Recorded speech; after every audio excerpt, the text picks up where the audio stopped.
할렐루야. 아멘. 네, 오늘도 주님 앞에 나오신 여러분들 사랑하고 환영합니다. 오늘도 우리가 함께 찬양을 통해서 주님 앞에 영광 돌리겠는데요. 우리 함께 찬양으로 고백하겠습니다. 나를 통하여.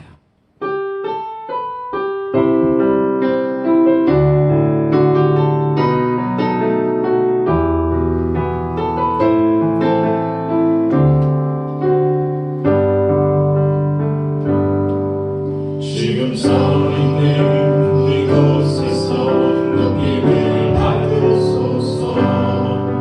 내가 받는 땅 주님의 땅이니 하늘이 주의 이름 높이 올리며 넓은 나라가 주를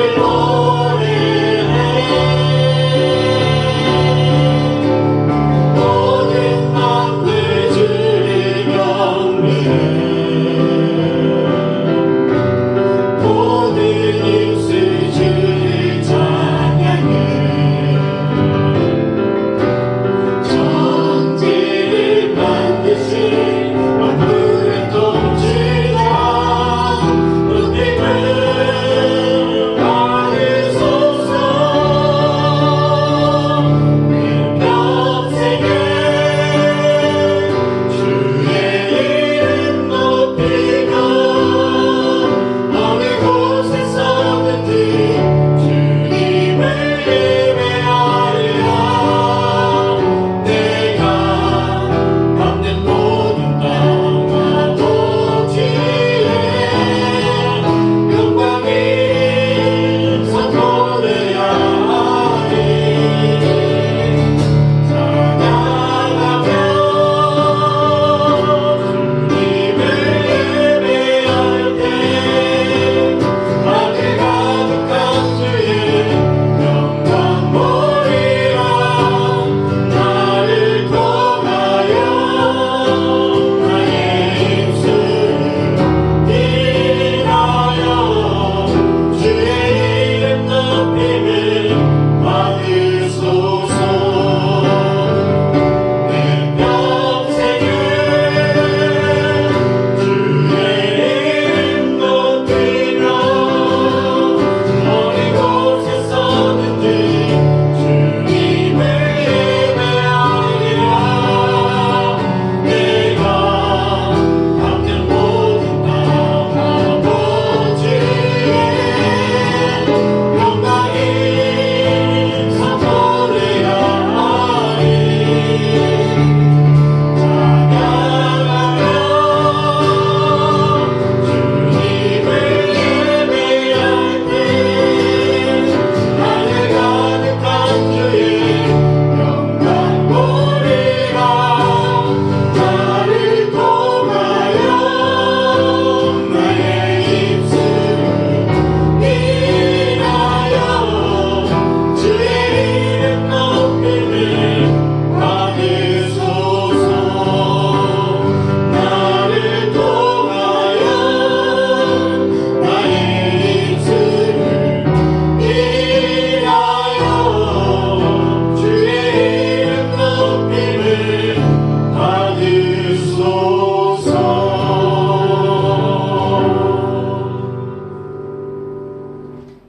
우리 다 함께 사도신경으로 신앙 고백하겠습니다. 나는 전능하신 아버지 하나님 천지의 창조주를 믿습니다. 나는 그의 유일하신 아들 우리 주 예수 그리스도를 믿습니다. 그는 성령으로 잉태되어 동정녀 마리아에게서 나시고 본디오 빌라도에게 고난을 받아 십자가에 못 박혀 죽으시고 장사된 지 사흘 만에 죽은 자 가운데서 다시 살아나셨으며 하늘에 오르시어 전능하신 아버지 하나님 우편에 앉아 계시다가 거기로부터 살아있는 자와 죽은 자를 심판하러 오십니다. 나는 성령을 믿으며 거룩한 공교회와 성도의 교제와 죄를 용서받는 것과 몸의 부활과 영생을 믿습니다. 아멘.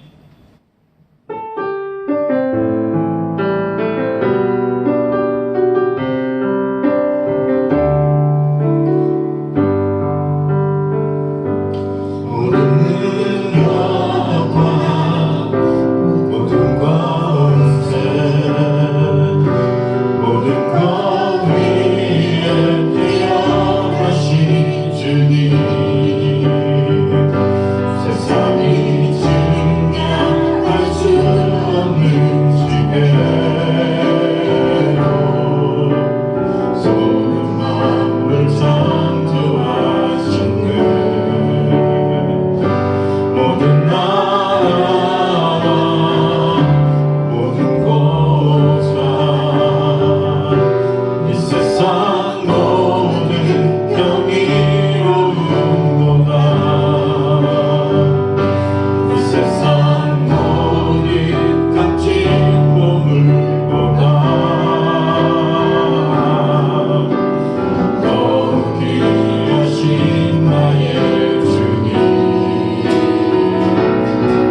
오늘 우리에게 주시는 하나님의 말씀은 구약에 있는 여호수아 7장 1절에서 5절까지입니다.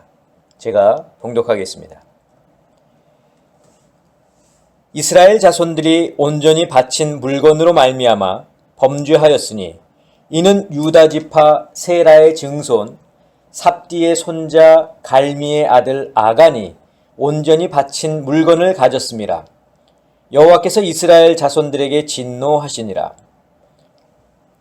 여호수아가 여리고에서 사람을 베델 동쪽 베다웬 곁에 있는 아이로 보내며 그들에게 말하여 이르되 올라가서 그 땅을 정탐하라 하매 사람들이 올라가서 아이를 정탐하고 여호수아에게로 돌아와 그에게 이르되 백성을 다 올라가게 하지 말고 2-3천 명만 올라가서 아이를 치게 하소서. 그들은 소수이니 모든 백성을 그리로 보내어 수고롭게 하지 마소서 하므로 백성 중 3,000명쯤 그리로 올라갔다가 아이 사람 앞에서 도망하니 아이 사람이 그들을 36명쯤 쳐 죽이고 성문 앞에서부터 스바림까지 쫓아가 내려가는 비탈길에서 쳤으므로 백성의 마음이 녹아 물같이 된지라. 아멘. 기도하겠습니다. 사랑의 아버지 하나님 감사합니다. 오늘도 저희들을 주님 앞에 부르시고 또 주님의 존전에 서게 하시며 또 이 시간 귀한 말씀을 듣게 하시니 감사합니다. 저희에게 주시는 생명의 말씀 잘 듣게 하시고 또 우리의 삶 속에서 이 말씀을 기억하며 말씀대로 따라 살 수 있는 저희들 모두가 되게 하여 주시옵소서. 예수 그리스도의 이름으로 기도하옵나이다. 아멘. 사랑하는 성도 여러분, 지난 한 주간도 주님의 은혜 가운데 평안하시고 잘 거하셨습니까? 오늘도 우리가 함께 말씀을 들을 텐데 말씀이 우리 삶 속에서 살아있고 또 그 말씀에 저희들이 항상 순종하는 저희들 모두가 되시기를 주님의 이름으로 간절히 부탁을 드립니다. 자, 우리가 지난주에는 여리고성을 점령했던 이스라엘 백성들의 이야기에 대해서 우리가 함께 들었습니다. 여리고성은 난공불락의 요새였지만 하나님이 알려주신 방법으로 이스라엘 백성들이 어떻게 했습니까? 성을 하루에 한 바퀴씩 돌고 또 7째 날에는 7바퀴를 돌면서 함성을 질렀습니다. 자, 그때 성이 무너지는 놀라운 일을 이스라엘 백성들이 경험을 했습니다. 자, 그러면서 우리가 돌아야 할 나의 영적인 여리고성은 무엇인가에 대해서 우리가 한번 생각해 보자, 이런 주제로 제가 말씀을 드렸는데, 자, 이제 여리고성에서의 그 승리의 기쁨, 이 기쁨을 가지고 이스라엘 백성들이 이제는 어디를 공격합니까? 아이성을 공격합니다. 자, 아이성의 이 지정학적인 위치 그리고 여리고성과의 그런 차이점을 잠깐 좀 살펴보면은, 우선 여리고성은 이스라엘 백성들이 진을 치고 있던 길갈에서 북서쪽으로 3km 정도 떨어져 있죠. 자, 하지만 이 아이성은 그보다 먼 한 16km 정도, 즉 여리고성에서 북서쪽으로 16km 정도를 더 가야 위치하고 있었습니다. 자, 게다가 여리고성은 해발 270m 정도에 위치하고 있지만 아이성은 해발 800m 정도의 그 산지에 위치하고 있었기 때문에 이 이스라엘 백성들이 여리고성을 점령하기 위해서는 13km를 서서히 이제 올라가서 그 높은 해발 800m에 있는 아이성을 공격해야 했기 때문에 어떻게 보면 이스라엘 백성들의 입장에서는 여리고성을 공격하는 것보다 이 아이성을 공격하는 것이 더 힘들었습니다. 자, 그리고 일반적으로 많은 성도들이 이 아이성이 여리고성보다 작다고 생각하는데 오히려 그 반대입니다. 자, 여리고성은 제가 지난주에도 말씀을 드렸지만 8에이커 정도의 크기입니다. 이것을 이제 가로, 세로, 정사각형의 면적으로 따졌을 때 가로의 길이가 180m, 그리고 세로의 길이가 180m 되는 정사각형 크기의 땅이 바로 이 여리고성입니다. 8에이커라는 거죠. 하지만 이 아이성은 그 크기가 얼마나 됐느냐? 20에이커라는 거예요. 20에이커. 그러니까 8에이커인 여리고성보다 한 2.5배는 더 아이성이 컸다는 겁니다. 자, 그리고 여호수아서 8장 25절에 보면 당시에 이 아이성의 인구를 12,000명으로 기록을 하고 있습니다. 반면에 여리고성의 인구는 한 1,200명 정도 될 것으로 추정을 하고 있죠. 그러니까 인구 면에서도 이 아이성이 10배나 더 많았습니다. 자, 여호수아는 이 아이성을 공격하기 전에 어떻게 했느냐? 여리고성의 정탐꾼을 보냈던 것처럼 이 아이성에도 정탐꾼을 보냅니다. 그런데 이 아이성을 정탐하고 돌아온 이 정탐꾼들이 어떻게 보고를 하냐면 아이성의 인구가 그렇게 많지 않으니까 우리 이스라엘 군대가 모두 다 이렇게 수고할 필요가 없이 한 2,000명에서 3,000명 정도만 가도 우리가 충분히 그들을 이길 수 있을 것이다 이렇게 보고를 합니다. 자, 왜냐하면 당시에 아이성이 12,000명이었었는데 그 성에 있는 사람들이 그 중에서 여자 또 아이들 노인들을 빼면은 실제 전쟁에 참여할 수 있는 남자의 숫자는 대략 한 3,000명에서 4,000명 정도밖에 안 되었기 때문에 정탐꾼의 입장에서는 우리가 한 2,000에서 3,000명만 가도 충분히 이길 수 있을 것이다 본 거죠. 자, 그래서 여호수아는 이 정탐꾼의 말대로 3,000명의 군대를 보내지만 어떻게 됐습니까? 예상과 달리 이스라엘 군대가 아이 사람들에게 쫓기게 됩니다. 그리고 거기서 36명이 죽게 됩니다. 자, 오늘 우리가 읽지는 않았지만 6절 이후의 말씀을 보면 이 아이성에서 패배한 후에 여호수아는 자신의 옷을 찢고 이스라엘 장로들과 함께 여호와의 궤 앞에서 땅에 엎드려 슬피 울면서 하나님께 울부짖습니다. 자, 그때 하나님이 여호수아에게 이렇게 말씀하시는데 제가 11절, 12절의 말씀을 읽어드리겠습니다. 이스라엘이 범죄하여 내가 그들에게 명령한 나의 언약을 어겼으며 또한 그들이 온전히 바친 물건을 가져가고 도둑질하며 속이고 그것을 그들의 물건들 가운데에 두었느니라. 그러므로 이스라엘 자손들이 그들의 원수 앞에 능히 맞서지 못하고 그 앞에서 돌아섰나니 이는 그들도 온전히 바친 것이 됨이라. 그 온전히 바친 물건을 너희 중에서 멸하지 아니하면 내가 다시는 너희와 함께 있지 아니하리라. 자, 이스라엘이 아이성의 전투에서 패한 이유에 대해서 하나님께서 말씀하시지만 이 11절 12절에서 이미 오늘 우리가 함께 읽은 본문 1절에서 이것을 언급했죠. 자, 제가 오늘 본문 1절을 다시 읽어드리겠습니다. 이스라엘 자손들이 온전히 바친 물건으로 말미암아 범죄하였으니 이는 유다 지파 세라의 증손 삽디의 손자 갈미의 아들 아간이 온전히 바친 물건을 가졌습니다. 여호와께서 이스라엘 자손들에게 진노하시니라. 자, 아이성과의 전투에서 진 그 패전의 원인이 바로 누구 때문입니까? 유다 지파 아간이라고 하는 사람 때문입니다. 자, 이 사람이 어떻게 했습니까? 여리고성의 전쟁에서 하나님께 드려야 할, 바쳐야 할 물건의 일부를 취하였기 때문이죠. 자, 아간의 범죄로 하나님은 진노하셨고 아이성의 전투에서 하나님이 함께 하시지 아니하심으로 이스라엘은 질 수밖에 없었습니다. 자, 아간이 취한 물건을 성경이 이야기하고 있는데 시날산의 아름다운 외투 한 벌, 그리고 은 200세겔, 또 50세겔 되는 금 한 덩어리였습니다. 자, 여리고성이 무너지고 이스라엘 군대가 성 안으로 들어가서 그 안에 있는 모든 것을 다 온전히 하나님께 바치되 남녀노소와 또 소와 양과 나귀를 칼로 멸하고 불사르도록 하나님이 명령하셨음에도 불구하고 이 아간은 하나님의 명령을 어긴 것입니다. 은금과 외투를 보는 순간 탐욕이 생겼고 자신이 이것을 몰래 숨긴들 누가 알 수 있으리라는 생각에 자신의 장막으로 가져온 것입니다. 성도 여러분, 탐욕은 죄입니다. 예수님께서도 마가복음 7장에서 사람의 마음에서 나오는 악한 것 중에 하나를 바로 탐욕이라고 말씀하셨습니다.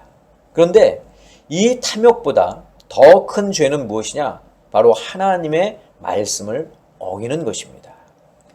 자, 하나님은 분명히 여리고성에서 모든 것을 태워 다 하나님께 드리고 은과 금과 동과 철로 만든 것은 여호와의 곳간에 넣으라고 명령하셨습니다. 그럼에도 불구하고 그 명령을 지키지 않았다는 것은 하나님의 진노를 사기에 충분했습니다. 자, 그런데 아간의 범죄는 아간 한 사람의 처벌로 끝나지 않았습니다. 자, 오늘 본문을 보면 아간의 죄로 인해서 두 그룹이 피해를 보게 되는데, 첫 번째 그룹은 이스라엘 전체가 피해를 본 거고, 또 다른 한 그룹은 아간의 가족들이 피해를 봤습니다. 자, 먼저 이스라엘은 아이성의 전투에서 36명이 전사하게 됩니다. 하나님이 함께 하셨다면 3,000명으로도 충분히 이길 수 있는 전쟁이었지만 하나님께서 함께 하시지 않으심으로 승리는커녕 오히려 아이성 사람들에게 쫓기고 그 와중에 전사자까지 생기게 됩니다. 이게 누구 때문입니까? 바로 아간 때문이었습니다. 자, 아간의 범죄로 피해를 본 두 번째 그룹은 아간의 가족이라고 말씀을 드렸죠. 자, 제가 오늘 우리가 함께 읽지는 않았지만 여호수아서 7장 25절을 표준 세번역으로 제가 읽어드리겠습니다.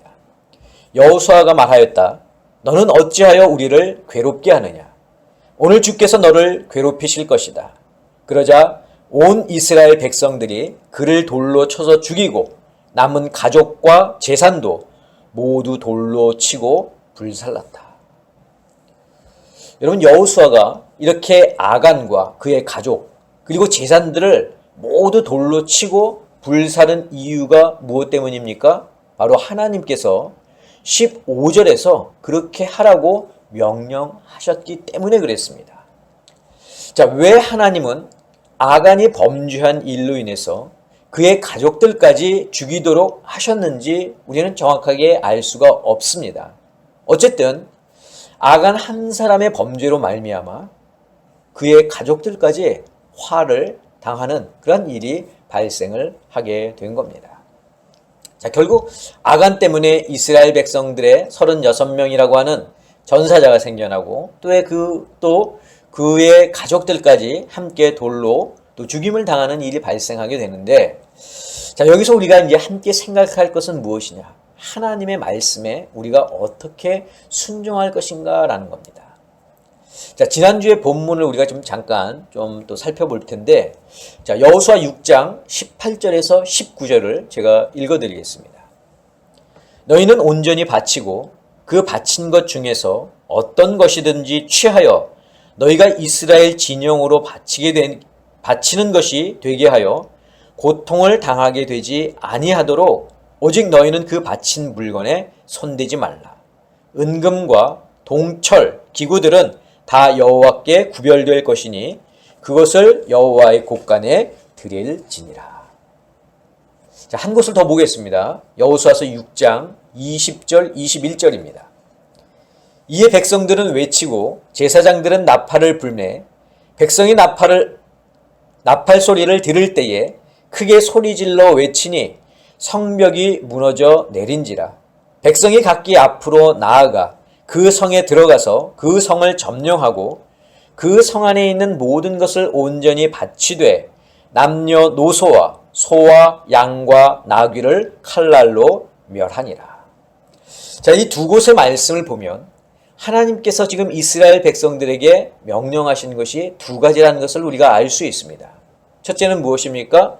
여리고 성 안에 있는 모든 것을 하나님께 바치되 손대지 말고 은금 또 동과 철로 만들어진 이 기구들은 여호와의 곳간에 드리라는 것이죠.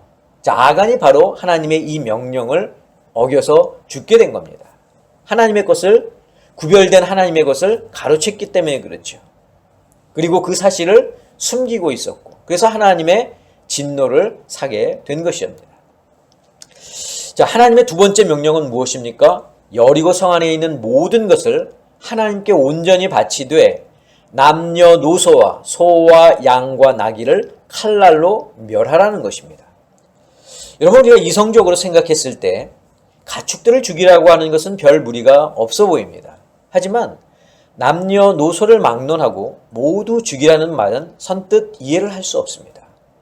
자, 우리는 보통 하나님을 설명할 때 자비의 하나님, 용서의 하나님, 사랑의 하나님, 약한 자의 하나님, 이렇게 우리가 하나님을 설명합니다. 그런데 이 두 번째 명령을 보면 도저히 하나님, 자비의 하나님의 모습을 찾아볼 수가 없습니다. 어린아이가 무슨 죄가 있다고, 노인들이 무슨 힘이 있다고 그들까지 모두 멸하라 하실까 하는 의문을 가질 수밖에 없습니다. 만약 여러분들이 하나님으로부터 이런 명령을 받았다면 여러분들은 어떻게 하시겠습니까? 하나님을 믿지 않는 사람들이 이 구절을 보면 너희가 믿는 하나님은 무자비한 하나님이라고 욕할지 모릅니다. 자기 백성들을 위해서 남의 생명은 우습게 여기는 하나님이라고 비난할지도 모릅니다. 하나님의 이런 명령을 우리는 이해할 수 없지만 우리가 한 가지 확실하게 아는 것은 있습니다. 그것은 무엇입니까? 하나님은 선하다는 것입니다. 하나님은 사랑이시라는 겁니다. 하나님은 악을 싫어하신다는 겁니다. 자, 그렇기 때문에 하나님은 악한 세상에 빠져서 헤매는 영원히 죽을 수밖에 없는 우리들을 위해서 이 땅에 오셨고 예수 그리스도를 통해서 우리의 죄를 사해 주셨습니다. 그리고 부활하신 예수님께서 다시 재림주로 이 세상에 오셔서 세상을 선과 악으로 나누실 텐데 그것이 바로 심판입니다. 근데 여러분, 이것 하나는 좀 기억할 수 있기를 바랍니다. 죄인은 절대로 자신의 죄를 스스로 사할 수가 없습니다. 또 선과 악을 판단할 수도 없습니다. 그리고 다른 사람을 정죄할 수도 없습니다. 그렇기 때문에 죄인된 우리들이 하나님께서 하신 이 명령에 대해서 왈가왈부할 수 없다는 겁니다.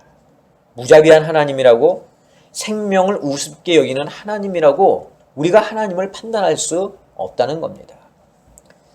자, 아간의 범죄로 그의 가족들이 함께 죽음을 당한 것에 대해서도 마찬가지입니다. 왜 하나님께서 그 가족을 같이 아간과 함께 죽게 하셨는지 우리가 그것을 뭐라 할 수 없다는 거죠.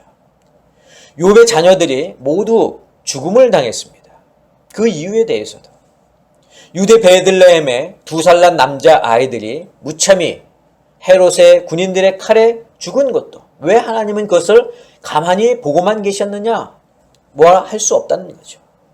전쟁의 포화 속에서 죽어가는 우크라이나의 아이들에 대해서도 왜 하나님은 그것을 보고만 계실까 판단할 수 있는 입장이 못 된다는 겁니다.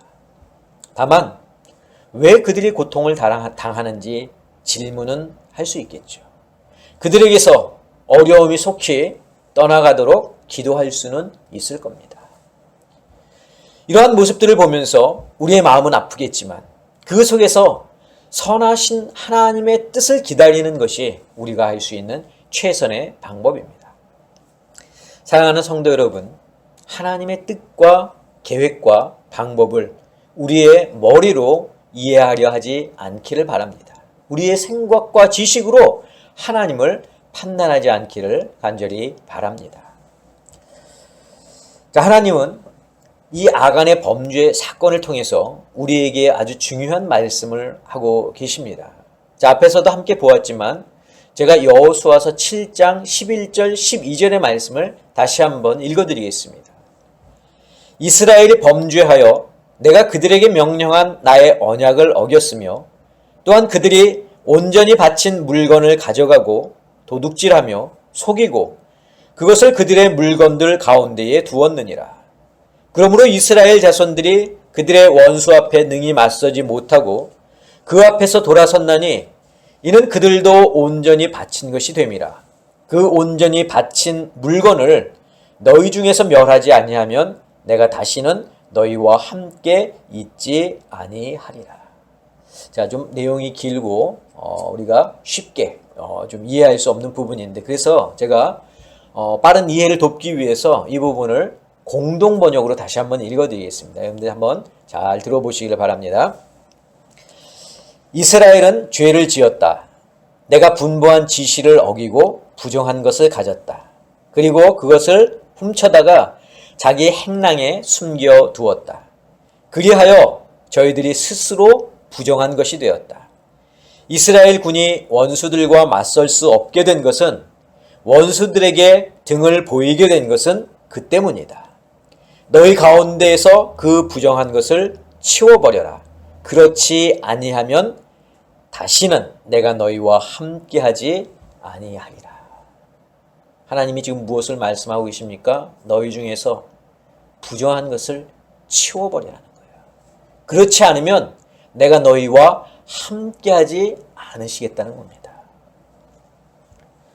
하나님은 지금 이스라엘이 아이성의 전투에서 패할 수밖에 없는 이유를 말씀하고 계시죠.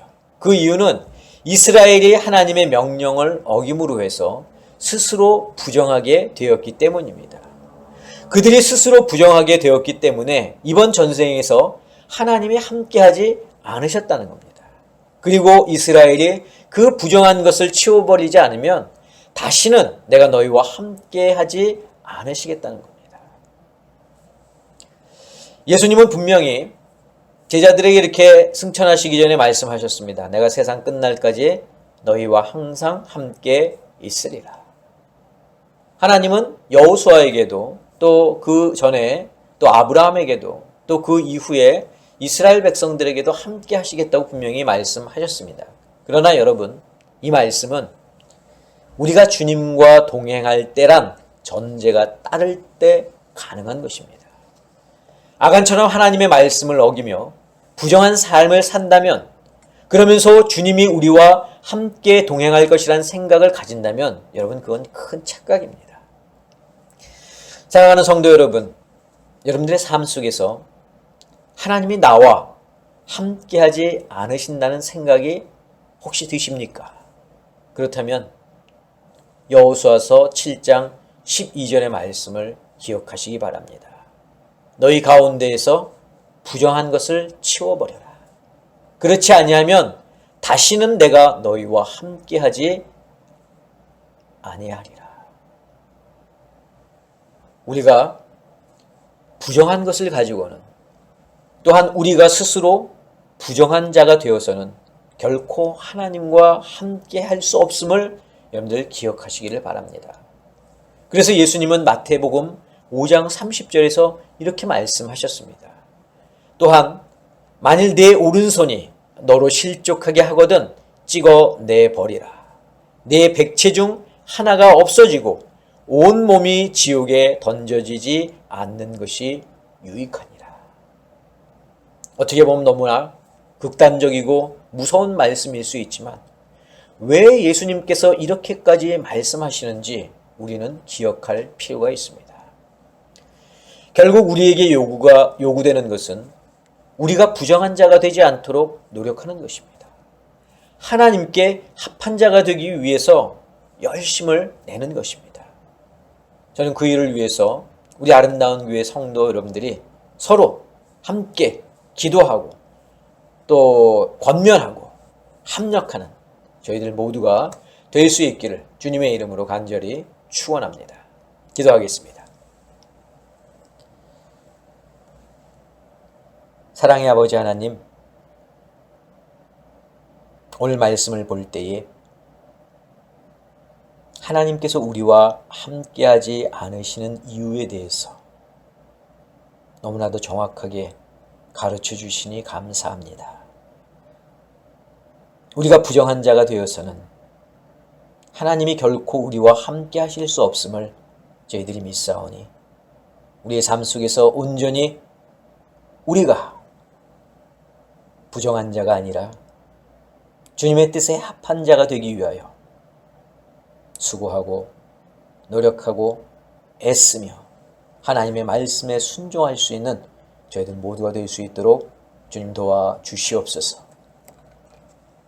이제는 우리 주 예수 그리스도의 은혜와 하나님의 그 크신 사랑하심과 성령님의 역사하심이 오늘 말씀을 듣고 우리가 주님의 합한 자가 되기 위하여 애쓰고 수고하고 노력하는 사랑하는 당신의 성도들 머리 위에, 저희들의 가정 위에, 건강 위에, 자녀들 위에, 직장과 사업과 일터 위에 지금부터 영원까지 함께 하옵시기를 간절히 축원하옵나이다. 아멘.